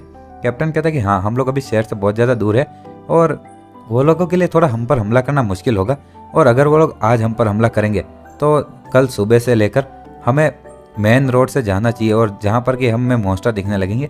और आगे कोई कहता है कि ओए फैल्कॉन और माइकल दोनों जाकर यहाँ पर आकर खाना खा लो। और हम देखते हैं कि कोई एल्फ होती है जो कि बहुत ज़्यादा दूर सुन रही होती है, और वो कहती तो वो इंसान है ना जिसके बारे में कि तुम बात कर रही थी। और हम देखते हैं कि नीचे वही लड़की होती है जिसको कि डार्क ने पहले नदी में फेंक दिया होता है, और ये एल्फ कहती है तो आखिर वो कैसा है दिखता है। तो वो लड़की कहती है कि उसके लंबे काले बाल है और वो कुछ 20 के साल के आसपास लग रहा है, और हाँ उसके कुछ नॉर्मल ट्रेवलर के कपड़े हैं और कोई आर्मर नहीं है उसके पास। तो वो एल्फ अपनी आंखों से, उसकी आंखें बहुत ज़्यादा तेज़ होती है, वो देखती है और कहती है कि दूरी कुछ 500 मीटर है और ये ज़रूर वही इंसान है। और हम देखते हैं कि डार्क उसकी भी नज़रें उस एल्फ से मिल जाती है, और वो एल्फ कहती है एक मिनट, और क्या अभी अभी हमारी आंखें मिली या फिर मैं ऐसे कुछ भी सोच रही हूँ। और नीचे वो लोग कहते हैं कि क्या हुआ। तो एल्फ कहती है नहीं कुछ नहीं, और तो उस आदमी की स्किल सच में काफ़ी ज़्यादा अमेजिंग होनी चाहिए नहीं। तो वो लड़की कहती है कि मुझे पता नहीं उसकी तलवारबाजी के बारे में, लेकिन उसकी क्लोज कॉम्बैट की स्किल है और मैं उसके सामने कुछ कर ही नहीं पाई थी। और वो दूसरा आदमी कहता है कि हाँ, और लगता है कि वो मैजिक में भी काफ़ी ज़्यादा अच्छा है, उसने एकदम अच्छे से मेरे तीर को है ना मैजिक सील से ब्लॉक किया, और पता नहीं कहाँ से एक फायर बॉल मुझ पर फेंक दी।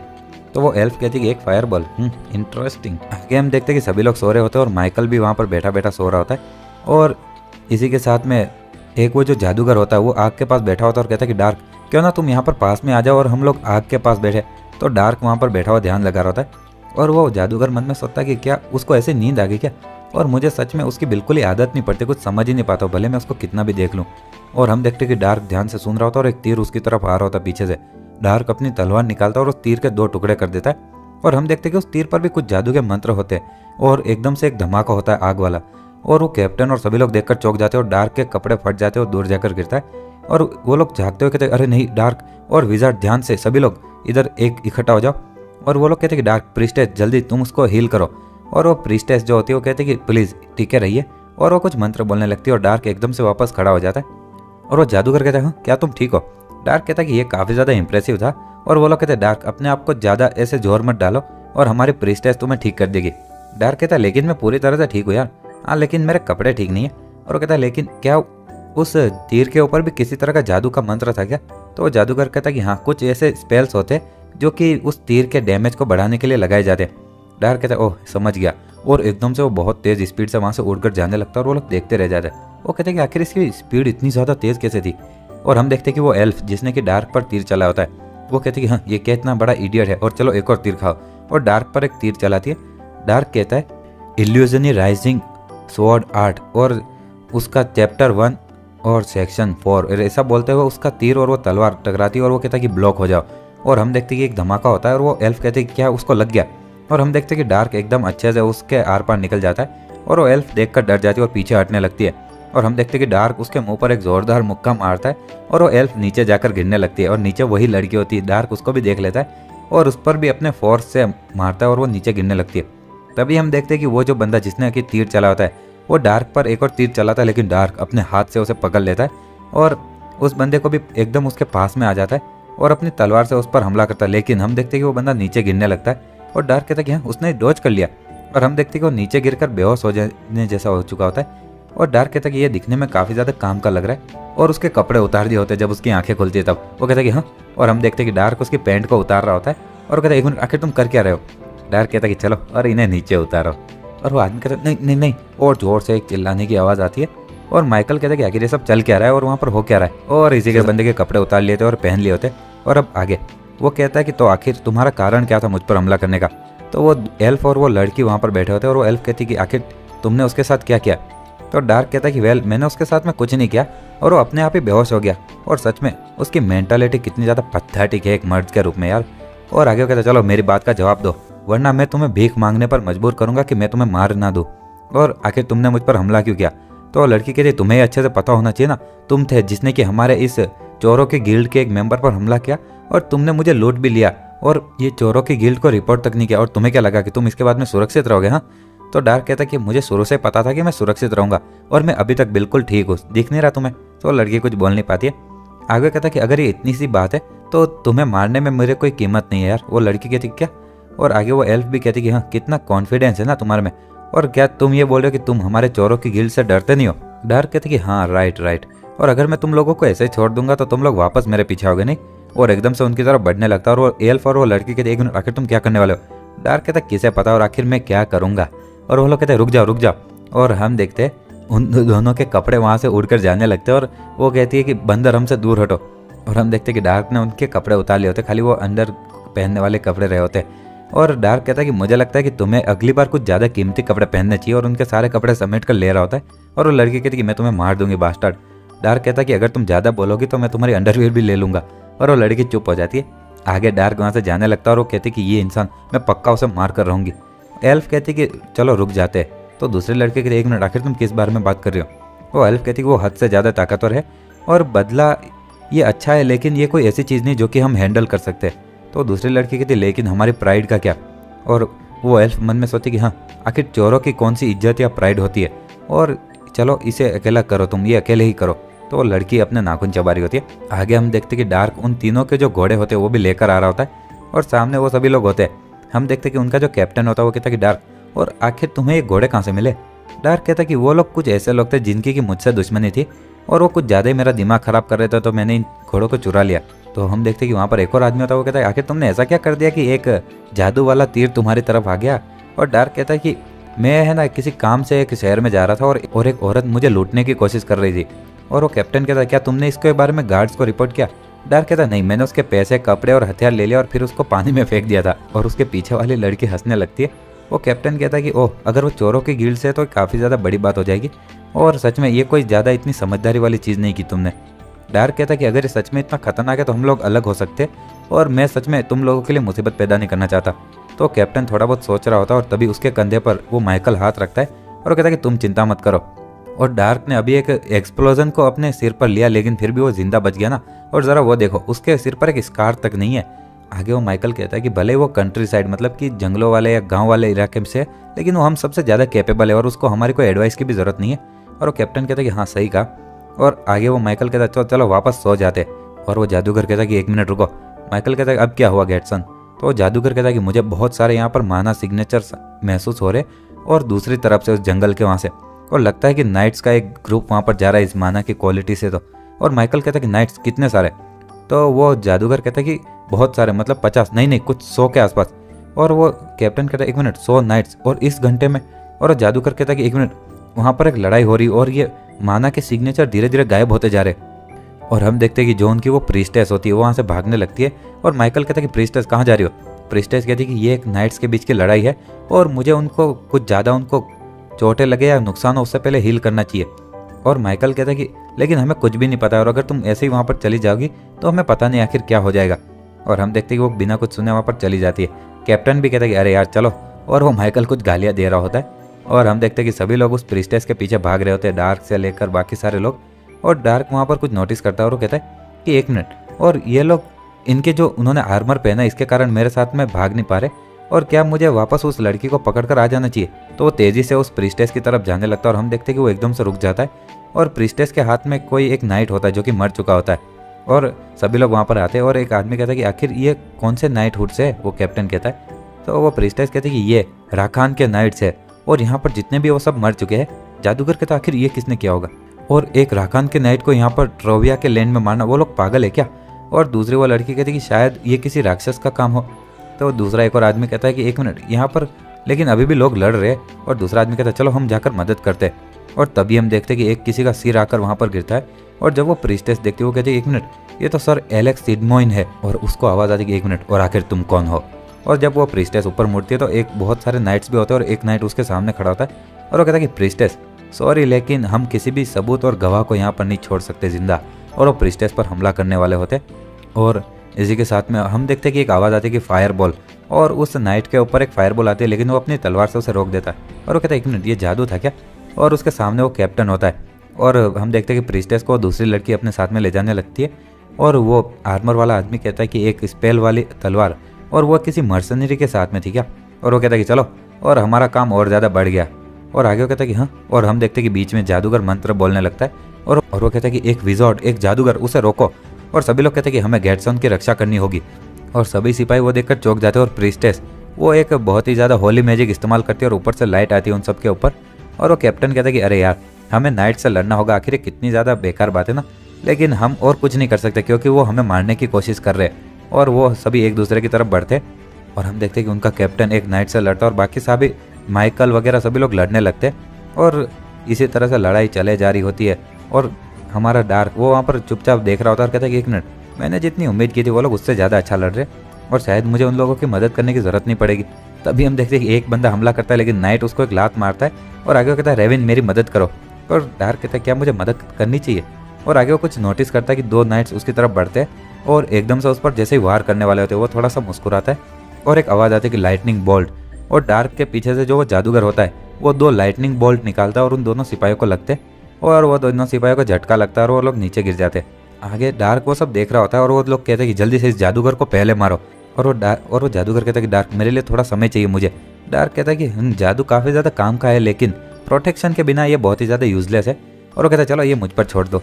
और आगे हम देखते हैं कि जादूगर मंत्र बोल रहा था, सिपाही उसकी तरफ बढ़ रहे होते और जैसे ही सिपाही डार्क के पास में आते डार्क बस एक बार तलवार चलाता है और दोनों दूर जाकर गिरते।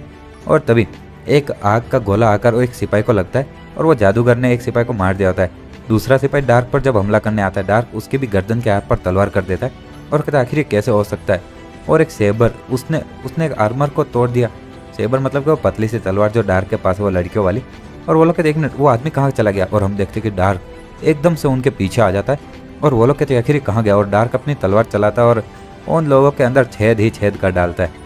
और कुछ सिपाही वो देखकर डर जाते हैं और एक सिपाही चिल्लाता है कि 1 मिनट और ये एक ग्रेजुएट है। और जो वहाँ पर एक और दूसरा नाइट होता है जो कि प्रीस्टेस को मारने वाला होता है वो कहता है कि ग्रेजुएट्स के बीच में भी अलग अलग लोगों के स्किल्स में अलग अलग डिफरेंस होता है और जैसा कि मेरे और वो एलेक्स, जिसका कि अभी अभी वो सिर वहाँ पर कट के पड़ा था, उसके बीच में वो डिफरेंस था। और हम देखते हैं कि उसकी तलवार पर ऑरा आने लगता है और वो हमारा डार्क कहता है कि 1 मिनट। तो उसे पता है कि एक तलवार के अंदर की को कैसे डाला जाता है। और सामने वाला ग्रेजुएट एकदम से गायब होता है और डार्क पर हमला करता है और कहता है कि मैंने कभी इसी ऐसे ग्रेजुएट के बारे में नहीं सुना जो कि एक सेबर का इस्तेमाल करता हो। सेबर मतलब कि वही पतली सी तलवार जो कि उसने एक लड़की से चुराई होती है। और डार्क उसको देखकर थोड़ा सा मुस्कुरा रहा होता है और वो ग्रेजुएट मन में सोचता है 1 मिनट। वो मुस्कुराया और वो जैसे ही हमला करता है एक धमाके जैसा होता है। और जब वो अपनी तलवार को वापस देखता है, हम देखते हैं कि उसकी तलवार आधी कट चुकी होती है, एकदम क्लीन। और वहाँ पर धुआं जब हटता है, मतलब कि जो धूल वगैरह, तो हमारा डार्क वहाँ पर एकदम आराम से बाहर आता है और उसकी तलवार जो सामने वाले की होती है एक पेड़ में लग चुकी होती है। और डार्क कहता है कि हाँ, तुम हमारे इस ब्लैक डेथ स्क्वाड के एक फर्स्ट क्लास स्वॉर्डमैन जितने ताकतवर होंगे ज़्यादा से ज़्यादा, और तो ये बहुत ही ज़्यादा ग्रेजुएट वाले की चीज़ों के बारे में तो ये दुनिया बस इतना ही दे सकती है क्या मुझे। और वो आदमी कहता है 1 मिनट, आखिर ये कैसे हो सकता है। और वो ऐसा बोलता ही है, लेकिन तभी हम देखते कि डार्क उसके सिर के ऊपर खड़ा होता है और वो कहता है कि तो तुम्हारे पास बस इतना ही था क्या। और वो आदमी मन में सोचता है कि आखिर क्या बकवास है और मैं उसका वजन बिल्कुल महसूस क्यों नहीं कर पा रहा हूँ। और एकदम से उसको बहुत ज़्यादा वजन महसूस होता है और उसको बताया जाता है कि ये हज़ारों का वजन है डिसिप्लिन के लिए। और डार्क का वजन इतना बढ़ जाता है कि वो नीचे वाला आदमी कुचला ही चला जाता है और उसके मतलब कि चीथड़े उड़ जाते हैं और दूसरे लोग देखकर डर जाते हैं सारे। और डार्क पीछे मोड़कर कहता है कि तुमने एक बहुत बड़ा सा गुनाह किया कि तुमने एक ऐसे महान मास्टर को इतनी कम स्किल होते हुए टारगेट करने की कोशिश की। और हम देखते हैं कि वो जितने भी सिपाही होते हैं उन सब के भी टुकड़े टुकड़े हो जाते हैं। और जो एक बंदा जो कि उस दूसरे इंसान को मारने की कोशिश कर रहा होता है, डार्क उसको भी काट देता है। और आगे हम देखते हैं कि ये सारा सीन क्लियर होने के बाद में वो लोग कहते हैं कि चलो, और कैप्टन कहता है कि चलो, जिमी के सिवाय सारे लोग बहुत ही ज़्यादा अच्छे से काम कर रहे थे। और आगे वो कैप्टन कहता है कि उनके वो ग्रेजुएट के मरने के बाद से जितने भी सिपाही थे उनका सारा जोश ठंडा हो गया और चलो, इसका मतलब कि वही वो कैप्टन था। और वो प्रिस्टेस कहती है कि लेकिन वो इंसान तो ग्रेजुएट था ना, तो आखिर ऐसा कैसे हो सकता है। तो माइकल कहता है कि वेल, चलो छोटी मोटी चीज़ों के बारे में भूल जाओ, और जो ज़्यादा इंपॉर्टेंट है वो ये है कि हम लोग बिना किसी नुकसान के वापस जीत चुके हैं और एक नाइट और ग्रेजुएट के साथ में। और माइकल कहता है कि मैंने सही कहा ना लीडर। कहता है कि हमारा नसीब अच्छा था और वो लोग, उनको ज़्यादातर चोट लगी हुई थी या थके हुए थे। और डार्क इधर उधर देख रहा होता है और कहीं जाने लगता है। वो लोग कहते हैं हाँ डार्क, कहाँ जा रहे हो। और वो लड़की कहते 1 मिनट, और आखिर वो अचानक से क्यों जा रहा है। और तभी हम देखते हैं कि उनका जो जादूगर होता है वो कहता है 1 मिनट, और आखिर इस माना के साथ क्या प्रॉब्लम है। और हम देखते हैं कि एकदम से सामने से बहुत सारा माना होता है और वो लोग कहते हैं 1 मिनट, यहाँ पर एक जादूगर भी था। और हम देखते हैं कि एक जादूगर वहाँ पर कुछ मंत्र पढ़ रहा होता है। वो प्रिस्टेस कहती है 1 मिनट, यहाँ पर एक और था। और लीडर कहता है कि हमें उसकी वो मंत्र पढ़ने को रोकना होगा। और वो जादूगर अपने मंत्र पढ़ रहा होता है और डार्क उसकी तरफ बढ़े जा रहा होता है। और हम देखते हैं कि डार्क उसके पास में पहुंचने ही वाला होता है कि वो जादूगर कहता है कि चेन लाइटनिंग। दूसरा जादूगर जो उनकी टीम का होता है वो कहता है कि डार्क, इसको डॉज करो। और हम देखते हैं कि डार्क जमीन पर आता है और वापस कूदते हुए अपनी तलवार सामने ला लेता है। और वो सामने वाला जादूगर कहता है कि हाँ बेवकूफ़। और डार्क कहता है कि अब्जॉर्ब। और हम देखते हैं कि वो जितनी भी वो बिजली होती है वो एकदम से उसकी तलवार में अब्जॉर्ब हो जाती है। और वो आदमी कहता है क्या आखिर ये कैसे मुमकिन हो सकता है। और वो कहता है कि इम्प्रेसिव, और तुमने ये बिजली की पावर को एकदम इतने अच्छे से मैनिपुलेट किया और इससे हमारे वो ग्रेट एम्परर की याद आई लाइटनिंग ब्लेड वाले की। और क्या तुमने कभी भी एक उस बुढ़े के जैसे तुम अवेकनिंग डिवाइन स्टेट में पहुंचे हो। और हम देखते कि एकदम से वो उस जादूगर के पास में आने लगता है और कहता है कि चलो मैं खुद ही ये देख लेता हूँ। और वो जादूगर कहता है कि व्राप। और हम देखते कि वो अचानक से वहाँ से गायब हो जाता है अपनी अंगूठी चमकने के साथ ही। और डार्क कहता है 1 मिनट, और क्या ये स्काई वॉकिंग टेक्निक थी क्या। और लेकिन यहाँ पर ऊपर भी नहीं है, नहीं उसकी की तक गायब हो चुकी है, ओरा वगैरह सब कुछ। और आखिर ये मुमकिन भी है ऐसा। और तभी कैप्टन वहाँ पर आता है और कहता है कि डार्क तुम ठीक तो हो ना। और जादूगर भी वहाँ पर आता है और डार्क कहता है कि हाँ मैं ठीक हूँ। कैप्टन कहता है अमेजिंग, और तुमने उसके बिजली वाले मैजिक को बस तलवार से रोक दिया, और आखिर तुमने कैसे किया। डार्क कहता है कि वो तो मेरी लाइन है, और आखिर इस जादूगर ने वो कैसे किया और वो अचानक से गायब कैसे हो सकता है। भले उसने स्काई वॉकिंग टेक्निक इस्तेमाल किया लेकिन फिर भी इतना ये नामुमकिन है उसके साथ भी। कैप्टन कहता है कि 1 मिनट, वो टेक्निक किसके बारे में बात कर रहा है। और तुम्हारा मतलब कि वो वार्प मैजिक। और डार्क कहता है कि वार्प। तो वो जादूगर कहता है कि हाँ ये एक ऐसा स्पेल है जो कि इस्तेमाल करने वालों को कहीं पर भी टेलीपोर्ट कर सकता है स्पेस से, और ये तुमने पहली बार देखा होगा ना। और उस लेवल का जो विजार्ड होता है वो नॉर्मली अकेले ही काम करते, तो ज़रूर वो इन लोगों का इमरजेंसी में कुछ तैयारी होगी। और डार्क कहता है तो वो तैयार था शुरू से ही। और वो मन में सोचता है कि शायद वो रिंग हो। और हम देखते हैं कि वो जादूगर कहता है कि शायद वो चौथे टेयर का मैजिक हो, और बिना किसी इंचार्टेड आइटम के तुम उतनी जल्दी वो कास्ट नहीं कर सकते। डार्क कहता है ओ मैं समझ गया, तो गैस्टोन आखिर क्या तुम वो स्पेल इस्तेमाल कर सकते हो। तो वो गैस्टोन कहता है कि नहीं, मैं अभी भी एक टियर 3 का विजार्ड हूँ। आगे वो कहता है लेकिन तुम इस चीज़ के बारे में चिंता कर रहे हो, बाकी सारी चीज़ों को छोड़कर, ये अजीब बात है। और आगे वो डार्क मन में सोचता है कि ये ज़रूर उसी रिचुअल ब्लड आर्ट के रिलेटेड होगा जो कि उन बास्टर्ड ने इस्तेमाल किया था मुझे इस दुनिया में भेजने के लिए। और आगे वो कहता है कि लेकिन मैं इस वार्प मैजिक के साथ में और भी कुछ जानना चाहूँगा इसके बारे में। तो जादूगर कहता है चलो तो शाइन एकेडमी सबसे ज़्यादा अच्छा रहेगा, क्योंकि ये एक सिखाने वाली फैसिलिटी है जहाँ पर कि रॉयल्टीज़ भी है, और मुझे वहाँ पर एक जन मैं उसको पर्सनली जानता हूँ तो तुम्हारी वो मदद कर सकता है। तो डार्क कहता है चलो चलो हम लोग वैसे भी शाइन जा ही रहे तो ये परफेक्ट है, तो अगर हम लोग जल्द से जल्द वहाँ जाए तो कितना टाइम लगेगा। तो वह जादूगर कहता है लगता है कि ये तुम्हारे लिए बहुत ज़्यादा इंपॉर्टेंट है और हमें अगर ऐसे चाहेंगे जल्दी तो हमें 1 हफ्ता लगेगा। और तभी कोई चिल्लाता कि ओए सभी लोग जल्दी यहाँ पर आओ। और हम देखते कि वहाँ पर एक कोई घोड़ा गाड़ी जैसी सिर्फ गाड़ी होती है, घोड़े तो दिख नहीं रहे, और उसके अंदर एक लड़की बैठी होती है और वो लड़की मतलब कुछ एक्सप्रेशन नहीं दे रही होती है। वो कैप्टन कहता है कि एक लड़की वो एक ऐसी जगह पे। माइकल कहता है कि ये तो बहुत बेकार चीज़ है यार, और दूसरा आदमी कहता है कितनी प्रीटी है ना। और हम देखते कि डार्क उसको देखकर कुछ नहीं बोल रहा था। जो एक उनकी टीम में एक और लड़की वो कहती है कि वो ज़रूर कोई नॉर्मल इंसान तो हो ही नहीं सकती, क्योंकि 50 राकन नाइट्स इसको यहाँ से लेकर जा रहे थे, और बच्ची क्या तुम उठ सकती हो। और हम देखते कि वो दूसरा जो जिमी होता है वो कहता है कि क्या होगा कि अगर वो उन नाइट्स का एक हिस्सा हो जिनसे कि हम लोग अभी अभी लड़े हैं। तो कैप्टन कहता कि ये ऐसा नहीं हो सकता, लेकिन उनके पास ऐसा भी कोई कारण नहीं होगा कि वो इसे इग्नोर करे, क्योंकि इस लड़की ने सब कुछ देख लिया होगा। और हम देखते कि प्रिस्टेस कहती है 1 मिनट, इस लड़की के साथ कुछ गलत है। दूसरी लड़की कहती क्या। और हम देखते हैं कि वो उसके सिर पर हाथ रखती है और कुछ पढ़ने लगती है और कहती है कि 1 मिनट, और ये मेमोरी सील है। और वो जादूगर कहता है कि प्रिस्टेस जरा मुझे देखने दो तो। और वो भी उसके सिर पर हाथ रखते हो कहता है कि 1 मिनट ये, और उसकी जितनी भी मेमोरीज है वो सब एक बहुत ही ज़्यादा हाई लेवल के स्पेल के साथ सील कर दी गई है, और मैं इसको अपनी स्किल के साथ वापस तोड़ नहीं सकता। और दूसरी लड़की कहती तो आखिर हम क्या करें, और वो उन नाइट्स का भी तो हिस्सा हो सकती है जिनसे हम अभी भी लड़े। माइकल कहता है नहीं, ये मुझे नहीं लगता कि ये वो वाला केस लग रहा है। और राकेन नाइट्स वो इस वैगन को गार्ड कर रहे थे, तो दूसरे नाइट्स यहाँ पर इसी जगह को, इस चीज़ को ही टारगेट कर रहे थे, और ज़रूर इसके अंदर बहुत ही ज़्यादा कोई इंपॉर्टेंट चीज़ होगी, और ये उस बच्ची से कुछ रिलेटेड होगी। और जिमी कहता है तो क्या हमें इसे किसी बड़े अथॉरिटी या फिर ऑफिसर को रिपोर्ट करना चाहिए। तो दूसरा बंदा कहता है नहीं, ये बहुत ज़्यादा बेकार चीज़ है और इसमें बहुत ज़्यादा परेशानी होगी। वो कहता है परेशानी। तो दूसरा आदमी कहता है कि हाँ, अगर ये सच में कुछ ज़्यादा इंपॉर्टेंट होगा तो हमें इसमें बीच में फंसाया जा सकता है क्राइम के लिए, और क्योंकि यहाँ पर और कोई गवाह भी नहीं है, और प्लस ये बच्ची अगर ऐसी है, और भले अगर ऐसा नहीं होता तो हमें बार बार हमारी पूछताछ होती, और आखिर इतनी सारे प्रॉब्लम्स वगैरह को कैसे सह लेते हम लोग, और आखिर हमें इस बच्ची के साथ क्या करना चाहिए। वो कैप्टन कहता है कि हम इसे ऐसे ही यहाँ पर नहीं छोड़ सकते, तो हमें उसके अपने साथ में लेकर चलना चाहिए, और तब तक उसकी रखवाली करनी चाहिए जब तक कि हमें सिचुएशन का पता न चले।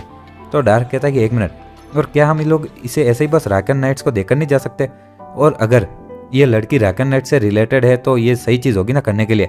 और मुझे समझ नहीं आ रहा कि आखिर हमें सिचुएशन का पता लगने तक इस बच्ची को अपने साथ में रखने की क्या ही ज़रूरत है। तो कैप्टन कहता है कि मेरा अंदाज़ा ये है कि तुम्हें ये बच्ची पसंद नहीं है ना।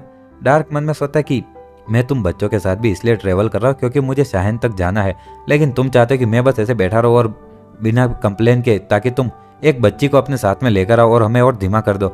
और वो कैप्टन कहता है लेकिन मैंने इसके बारे में पहले नहीं बताया। वो नाइट्स हमसे पक्का इस लड़की के बारे में पूछेंगे, और भले हम उनके सवालों का जवाब देंगे लेकिन फिर भी वो पूछताछ करते रहेंगे।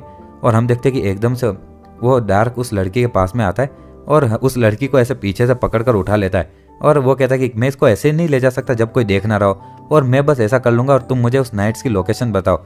और उस लड़की को पीछे से पकड़कर उठा लेता है और कहता है कि हम इसको ऐसे लेकर चले जाएंगे ना। तो तभी एक दूसरी औरत आकर उसके पास से उस लड़की को लेती है और कहती है कि आखिर तुम इस छोटी बच्ची के साथ करना क्या चाहते हो यार। और कैप्टन कहता है कि मैं समझ गया कि तुम अपना समय बर्बाद नहीं करना चाहते हो, लेकिन आखिर हम उस जादू का क्या करेंगे। डार्क कहता है जादू। और हम देखते हैं कि वो वहाँ पर जो जादूगर होता है वो कहता है इस जादू को है ना धरती की याददाश्त कहा जाता है, और ये एक ऐसा जादू है जो कि एक लोकेशन पर क्या हुआ है ना वो पूरी डिटेल में बता देता है। और अगर हम लोग एक इमेजिंग स्पेल के साथ में देखें तो वो लोग क्लियरली देख सकते हैं कि हमने यहाँ पर क्या क्या किया। और डार्क कहता है कि मैं समझ नहीं पा रहा तुम क्या कहना चाहते हो। तो वो लोग कहते हैं कि भले तुम एकदम चुपचाप यहाँ से चले भी जाओ और लड़की को वहाँ पर छोड़ भी दोगे, तो नाइट्स के जो जादूगर होंगे वो एक स्पेल का इस्तेमाल करेंगे और पता लगा लेंगे क्या हुआ। और वो डार्क मन में सोचता है कि अरे यार इस दुनिया का मैजिक सच में मुझे कुछ समझ ही नहीं आता। और कहता है रुको, और लेकिन अगर हम लोग यहाँ से भाग जाएंगे तो वो भी पॉइंटलेस नहीं होगा, क्योंकि तुम्हें अगर याद है तो यहाँ पर कोई जादू होगा जिससे कि उनको पता चल जाएगा कि हम लोग ही यहाँ पर लड़ रहे थे। तो वो जादूगर कहता है वेल वो बात तो सच है, लेकिन माना एक ही जगह पर एक दिन से ज़्यादा नहीं रहता है, और इसीलिए हम लोग हर दिन सुबह मैना का मेमोराइजेशन करते हैं। और वो डार्क कुछ भी समझ नहीं पा रहा था हमारी तरह। और वो जादूगर कहता है चलो, और ये कोई अजीब बात नहीं है अगर तुम्हें पता ना हो तो, और मैं इसका करेक्ट कॉन्सेप्ट बताऊँ तो ये उसी पहले वाले जादू से ही लेना देना है। और ये माना जो कि एक बार के लिए बाहर उठ जाए वो वापस कहीं नहीं मिल सकता, और जैसे जैसे समय जाएगा तो यहाँ का माना कुछ याद नहीं रख पाएगा कि क्या हुआ है, जैसे कि ऐसा कभी हुआ ही ना हो। और हम देखते हैं कि वो प्रिस्टेस कहते हैं लेकिन डार्क तुम्हारा तरीका थोड़ा अलग है, और भले ही तुम बच्ची को वहाँ पर छोड़कर चले जाओ बिना किसी को नोटिस किए, लेकिन ये उससे ज़्यादा मुश्किल होगा कि वो उसे एक दिन में ढूंढ ना पाए। और हम देखते हैं कि डार्क उस लड़की की तरफ देखता है और वो लड़की बिना इमोशन वाली होती है, लेकिन डर कर दूसरी औरत के पीछे छुप जाती है। और वो औरत कहती है कि डार्क अरे ऐसे घूरना बंद करो, और क्या तुम्हें थोड़ा सा भी बुरा नहीं लगता इस बच्ची के लिए। और वो बच्ची ऐसे डार्क को देख रही होती है और डार्क उसको घूरता है तो वापस पीछे छुप जाती है, और डार्क गुस्से में पीछे मुड़ता है और कहते हैं और तभी हम वापस कहीं और का सीन देखते हैं जहाँ पर कि एक वो जादूगर जिसने जो कि अभी गायब होकर वहाँ से भाग गया होता है डार्क के पास से, वो कहता है कि मास्टर मैं सक्सेसफुल रहा। और वो सामने वाला जादूगर जो कि वो डार्क मैजिशियन जैसा लग रहा होता है वो कहता है कि ओह, और वो थोड़ा कंफ्यूज हो जाता है और वो कहता है कि तुम्हारे चेहरे पर ऐसा एक्सप्रेशन क्यों है जैसे कि तुम सक्सेसफुल रहे, लेकिन हुआ क्या। तो वो कहता है कि हमारे सर कार्सोना वो मर चुके हैं, जो कि वो ग्रेजुएट होता है। तो वो जादूगर कहता है कि एक मिनट, कार्सोना तो क्या वो एलेक्स सिडमन वो इतना ज़्यादा स्किल वाला इंसान था क्या। वो जादूगर कहता है कि नहीं, कार्सोना ने सिडमन को बिना किसी मुश्किल के मार दिया था, लेकिन कुछ लोग थे जो कि उनके पीछे आए थे और उन्होंने सर कार्सोना को तुरंत मार दिया, और बाद में वो मेरे पीछे आए और मैं बस बाल बाल बचा था यार। और वो दूसरा जादूगर कहता है चलो, और इतना ज़्यादा इंपॉर्टेंट आइटम थी तो ज़रूर उन लोगों ने एक दूसरे गार्ड्स भी उनके पीछे भेजे थे, तो क्या तुमने कोई सुराग पीछे छोड़े। तो वो जादूगर कहता है कि नहीं, और मैंने कोई सुराग तो पीछे नहीं छोड़े हैं जिसको कि वो लोग सबूत के रूप में इस्तेमाल करें, और हम लोग वहाँ पर काफ़ी ज़्यादा दूर रहे थे हमारे ओरिजिनल प्लान से भी। तो वो जादूगर कहता है ओ ऐसी बात है, और चलो हमारा ये ऑलमोस्ट प्लान हो ही गया था। और आगे वो कहता है कि चलो और तुम्हारे काम के लिए शुक्रिया और यहाँ से जा सकते हो। और दूसरा आदमी कहता है कि यस मास्टर। आगे जब वो वहाँ से चला जाता है, दूसरा जादूगर मन में सोचता है कि हमने फाइनली अपने बदले के तरफ एक कदम बढ़ा ही लिया, लेकिन हमारे इतने ज़्यादा अच्छे स्किल वाले नाइट्स को एक और ग्रेजुएट को खोना। और आगे वो ऊपर देखते हुए कहता है कि हे भगवान, और यहाँ के कराटूस के लोग और हमारे उनके जो महान एम्परर है उनको प्लीज़ और मत भुला देना और उनका साथ दीजिएगा। आगे हम शाहन शहर का एक सीन देखते जहाँ पर कि कोई कहता है कि एक मिनट, अब 2 हफ्ते हो चुके, 2 हफ्ते। और वो लड़की कहती है और अब तक, और जब तक हम लोग यहाँ तक पहुँच नहीं गए तुमने एक भी बार इस लड़की का ध्यान नहीं रखा और इसको एक भी बार साथ में नहीं लाए। और वो कहती है कि एक लिमिट होती है कि आखिर तुम इसको कितना इग्नोर कर सकते हो। और जैसा कि तुम उसके चेहरे को देख रहे थे जब वो पेड़ों की टहनियों से उसके चेहरे पर स्क्रैच आ रहे थे जब वो घोड़े पर थी, लेकिन तुमने कुछ नहीं किया। और क्या तुम कुछ ज़्यादा ही मतलब ही नहीं हो रहे हो, और आखिर तुम तो ऐसा कर रहे हो जैसे उसने कुछ गलत किया हो। और डार्क कहता है कि गेस्टन, और आखिर अगर हम इसके बिना आते तो हमें कितना समय लगता है यहाँ आने में। गेस्टन कहता है कि हम कुछ 1 हफ्ता, अगर हम लोग जल्दी आते तो। डार्क कहता है कि मैं पर्सनली, मुझे है ना ऐसे फालतू के अपने साथ में बोझ लाने की जरूरत नहीं बच्चों जैसे, जिससे कि मैं धीमा पड़ जाऊं अगर वो मुझे धीमा करते हो। और मैं एग्जैक्टली कोई मतलब ही नहीं बन रहा था, मैंने बस सिंपली उसको इग्नोर किया और आखिर मुझे नहीं पता चला इसमें प्रॉब्लम क्या। तो दूसरी लड़की इतना गुस्सा हो जाती है कि वो गिलास तोड़ देती है। और तभी हम देखते हैं कि पीछे से उनका कैप्टन कहते हैं कि ओए ओए, और डार्क की इस बार गलती थी लेकिन हम लोग फाइनली शाहीन तक पहुंच चुके थे, तुम्हें गुस्सा होने की जरूरत नहीं है।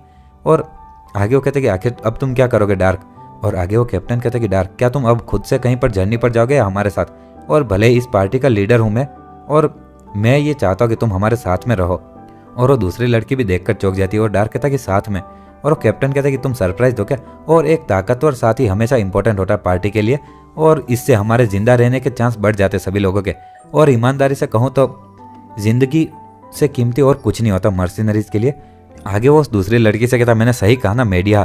तो मेडिया कहती कि हाँ उसने सही कहा। और तभी वो कहता कि और हाँ उसके सिवाय हमारी प्रिस्टेस मिनेरिया वो भी अभी यहाँ से हमारी पार्टी को छोड़कर जा रही है। और वो प्रिस्टेस कहती कि मैं आप सभी लोगों का अच्छा मूड खराब करने के लिए माफ़ी चाहती हूँ। और कैप्टन कहता कि क्या सभी लोग रेडी हो। तो वो दूसरी लड़की कहती प्रिस्टेस, और प्रिस्टेस कहती कि थैंक यू फॉर एवरीथिंग, और ये मेरा लास्ट एडवेंचर था तो मैं इसको कभी नहीं भूलूंगी। और दूसरी लड़की कहती कि हम भी काफ़ी ज़्यादा थैंकफुल है और मैं आपके लिए प्रार्थना करूँगी कि आप जल्दी ऊपर प्रमोट हो जाओ। और वो प्रिस्टेस कहती कि थैंक यू मेडिया। और माइकल भी कहता कि मैं जब भी जाऊँगा तो मैं इस कैरेरस के मंदिर में डोनेशन करूँगा बस। और वो प्रिस्टेस कहते कि मैं ये याद रखूँगी माइकल। और हम देखते हैं कि कैप्टन कहता है कि प्रिस्टेस हमारे पीछे वाली लाइन का ध्यान रखती थी अपने होली मैजिक से, लेकिन अब वो चली गई तो हमें तुम्हारी और भी ज़्यादा ज़रूरत है। और डार्क कहते कि हाँ ऐसी बात है। और वो कहता है चलो, और अभी के लिए तो मैंने ये डिसाइड किया कि मैं एक वो अकेडमी में जा रहा हूँ गेटसन के साथ में, और उसके बाद में मैं आगे की चीज़ डिसाइड करूँगा। कैप्टन कहता है ऐसी बात है। आगे वो कहता चलो, और मैं उसे भी एकेडमी में ले जाने वाला था तो चलो ना साथ में चलते हैं उस लड़की के साथ। और आगे कहता चलो क्या सभी लोगों ने अलविदा कह दिया है तो आखिर तुम लोगों का शेड्यूल कैसा है। तो वो मेडिया कहती है कि मैं गिल्ड में जाने वाली थी और देखना चाहती थी कि कोई जॉब मिलने वाली है कि नहीं। और माइकल कहता है कि मैं एक तलवारबाजी के अरीना में जाने वाला था उन लोगों के साथ में। और हम देखते हैं कि जिमी वहाँ पर रो रहा होता है। और कैप्टन कहता है कि चलो और सभी लोग पहले चले जाओ और तुम लोग जो प्लानिंग कर रहे थे वो करो और बाद में हम लोग वापस मिलेंगे और सभी लोग अब जा सकते हैं। और आगे हम शाहीन अकेडमी का सीन देखते हैं जहाँ पर कि हम देखते हैं कि एक आदमी कहता है कि काफ़ी ज़्यादा सरप्राइजिंग है कि तुम्हारे पास यहाँ पर एक दोस्त था और तुम यहाँ पर काफ़ी ज़्यादा बिना मुश्किल से आ गए। तो गेटसन कहता है कि नहीं नहीं, एक कोई दोस्त नहीं, लेकिन हम लोग एक दूसरे से काफ़ी ज़्यादा नफरत करते हैं। और तभी आवाज़ आती है, ओह ज़रा देखो तो आखिर ये कौन है। और हम देखते हैं कि एक टकला आदमी आता है और कहता है कि गेटसन, और आखिर इस बार तुम मुझसे क्या चुराने आए हो। तो गेटसन कहता है कि मैं तो बस यहाँ पर एक दोस्त से मिलने आया था। तो वो टकला आदमी कहता है, ओह ऐसी बात है, तो चलो दो में से एक चीज़, या तो तुम पागल हो गए हो या फिर तुम गेटसन के कोई डुप्लीकेट हो। और गेटसन कहते हैं कि सही कहा, और मैं यहाँ पर बिना किसी चीज़ के ज़रूरत के तो आता ही नहीं तुमसे मिलने। और वो कहता है चलो, और मुझे एक ऐसे जादूगर से मिला जिसको कि वार्प मैजिक के बारे में ज़्यादा पता हो। और वो कहता है कि वार्प मैजिक। और वो कहता है कि गेटसन क्या तुम कुछ ज़्यादा घमंडी नहीं हो रहे हो। और दूसरा आदमी कहता है कि हाँ तुम कुछ ज़्यादा। और आगे वो गेटसन बहुत ज़्यादा गुस्सा हो रहा होता है और आगे कहता है ये काले बाल वाला मेरा दोस्त है और इसको वार्प मैजिक के बारे में जानना है। तो वो टकला आदमी कहता है कि चलो ये कोई ज़्यादा मुश्किल बात नहीं है। और आगे वो कहता है कि ये बच्ची, इसकी भी मेमोरी सील हो चुकी है, क्या तुम वो देख सकते हो सील। तो वो टकला आदमी कहता है कि ओह सील मेमोरी, और ऑफकोर्स तुम ये नहीं कर सकते है ना। गेटसन कहता है क्या तुम्हें सच में ये चीज़ बोलना जरूरी था।